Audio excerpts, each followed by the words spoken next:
So my name is Annika Hanson, and I'm presenting on autism and social conversation, and we're going to be looking at some of the atypical brain processing that goes on with when people with autism understand pragmatic information.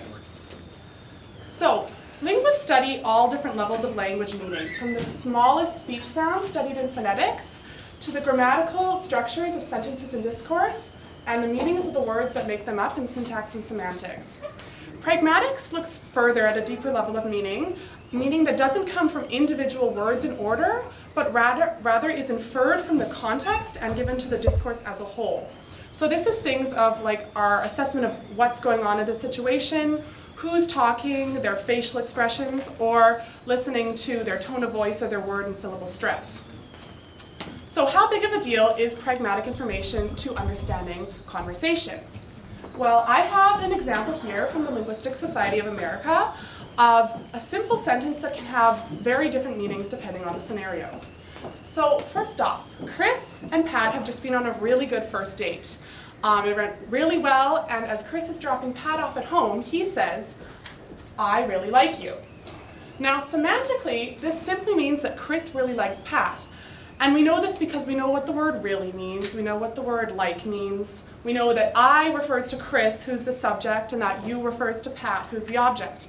But pragmatically, and it's a little bit high up there, but what we know this means because of our general knowledge of the real world, and if you go on a date with someone, you want to see them again, it means he probably wants to take her out again. And if we hear him say this out loud, we're able to use his tone of voice and his facial expressions to judge his sincerity and his enthusiasm.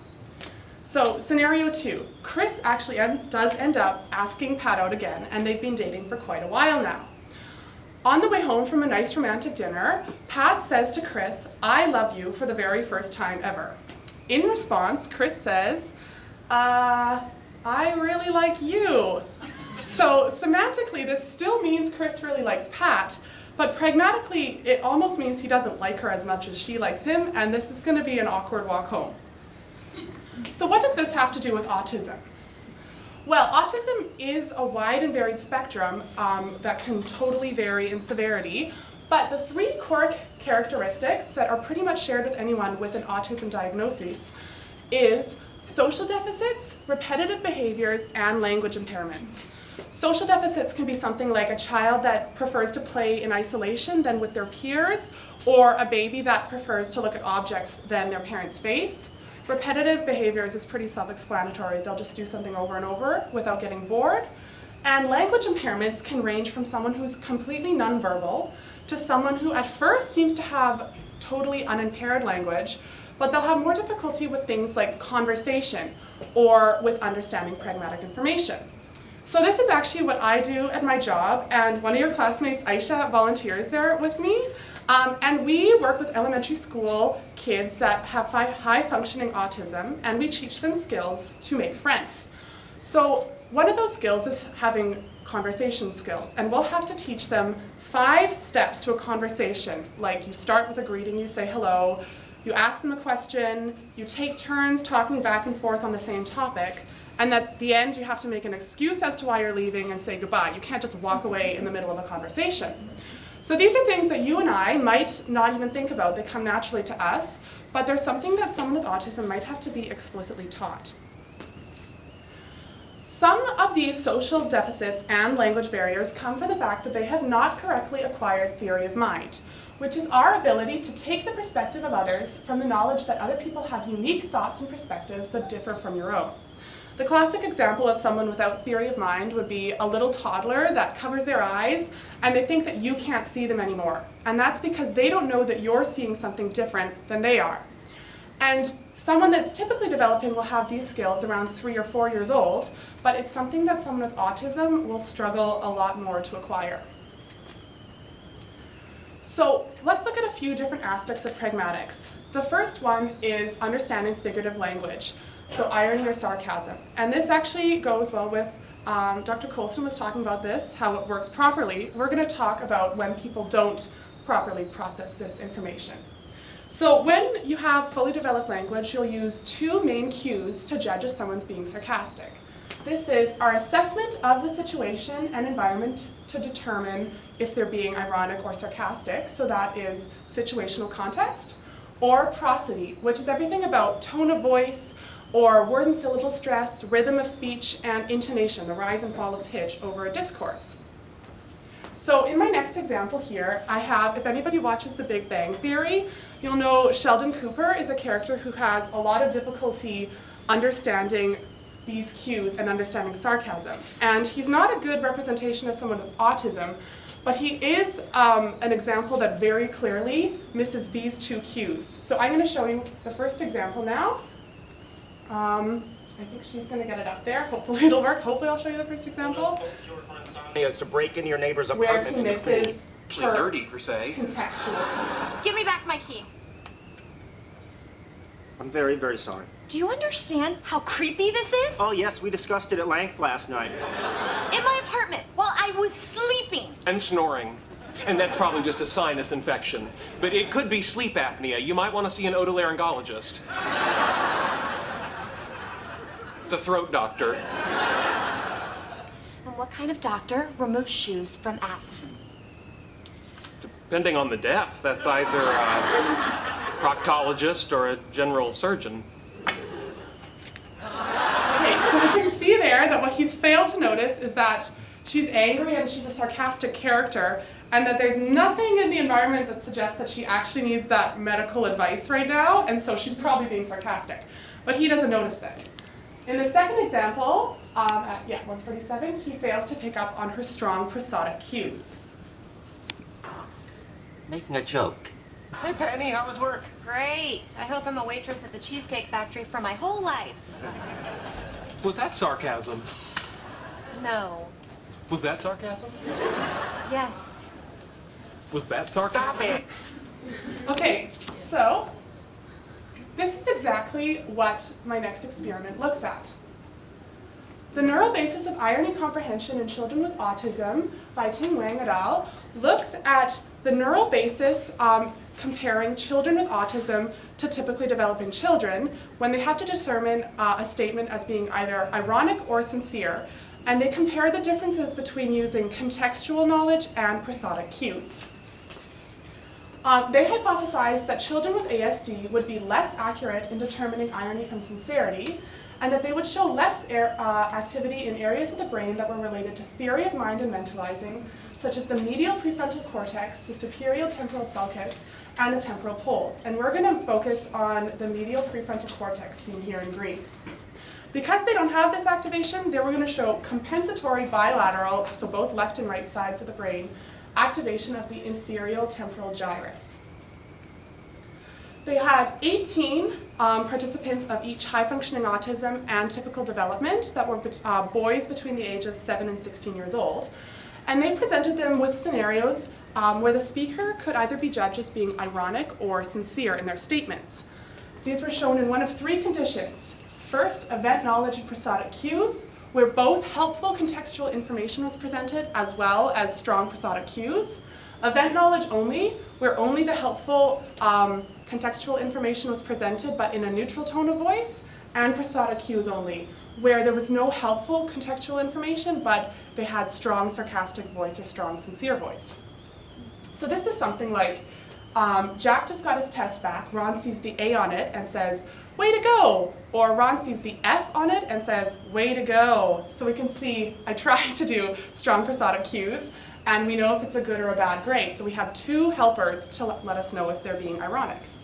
EKO would just be, Jack just got his test back, Ron sees the A on it and says, "Way to go." Ron sees the F on it and says, "Way to go." We only have the knowledge of the good or bad grade. Nothing to do with the voice is going to help us. And prosodic cues only. Jack just got his test back, Ron sees the grade on it and says, "Way to go," or "Way to go." We're only using the tone of voice to let us know if it was a good or a bad grade. So they found that they were all actually very accurate in determining irony from sincerity. You can see the percentages here, and there was significant difference in the EKPC and EKO conditions, but no significant difference between the groups in the prosodic cues only. However, they said it's important to note that this is because typically developing children struggle without event knowledge, not that children with autism are better at using prosodic cues than they are at event knowledge. We can see here that they're actually about the same. But what's more interesting is the underlying brain processes. And what they found is higher activation in the autistic populations in almost all the brain areas they looked at, except for this one that we're going to focus on, the medial prefrontal cortex, which, as you'll remember, is involved in theory of mind. So they showed higher activation in the typically developing group with that theory of mind prefrontal cortex area. And they showed higher activation in lots of areas in autism, but the one we're going to focus on is the right inferior frontal gyrus, which they were showing high activation bilaterally on both the right and the left side, whereas the typically developing group was only showing high activation on the left side. What does this mean? Well, it means that generally the stronger activation suggests that the autistic populations are using more attention and effort to successfully interpret irony from sincerity. Another example, another aspect of pragmatics that people with autism struggle with is speaker identity integration. This is things like taking into account that what maybe when you talk to your teacher, it's going to be different than when you're talking to a child or to your peers. Who's speaking matters in what their meaning is conveying. They hypothesized that both ASD and TD groups would recruit overlapping brain regions for processing speaker incongruent and speaker congruent sentences, and that they would show compensatory activation in the ASD group in regions in inferior frontal gyrus that were found to be involved in processing speaker incongruent sentences. They had 24 subjects with high-functioning autism or Asperger's compared to the control group without, and they showed them sentences that were either congruent or incongruent with three groups of speakers. This is child versus adult, male versus female, or high class versus low class. And so an example of this is, I cannot sleep without my teddy bear. If we hear a child say this, then it's congruent, because that's a type of sentence that we would expect a child to say. But if we hear an adult man say this, it's a little bit weird. It's not what you would expect them to say, that you wouldn't expect that an adult man can't sleep without their teddy bear. So something in our brain is going to tick off and say, that's weird, that's incongruent with my expectations. And they found that in terms of accuracy, there was actually no difference between the groups. They were both accurate the same amount of times. But they found activation in the same areas that we saw in the last experiment. Higher activation of the medial prefrontal cortex higher activation of the right inferior frontal gyrus in incongruent sentences for the autistic population. Now, we've heard of this right inferior frontal gyrus twice now. So why is it this area that's showing higher activation instead of any other area in the brain? Well, what we know about this area is it's often used for processing high-level discourse and for updating situation models. A situation model is kind of your mental representation of what you expect to happen and what is happening in a text. And when you hear something like teddy bear, when you expect to hear something else from an adult man, you have to backtrack and update what your representation of that was.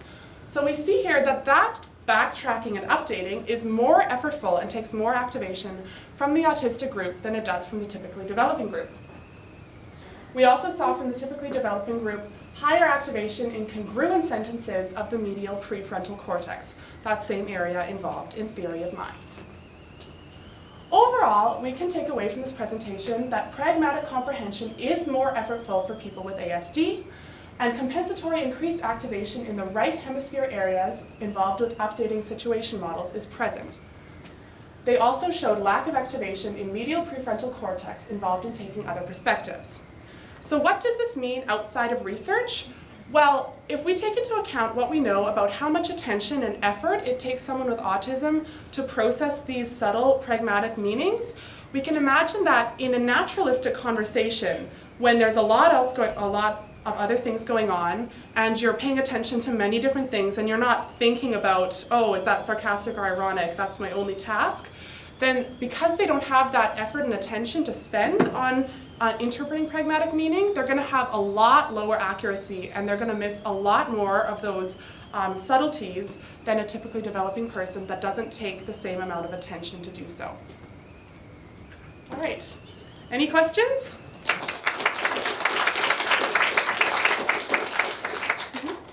Yeah, just couldn't catch the the difference between high class and low class? What's that referring to? Oh, so in the experiment was done in Dutch, and they put in the paper there is a high class accent and a low class accent.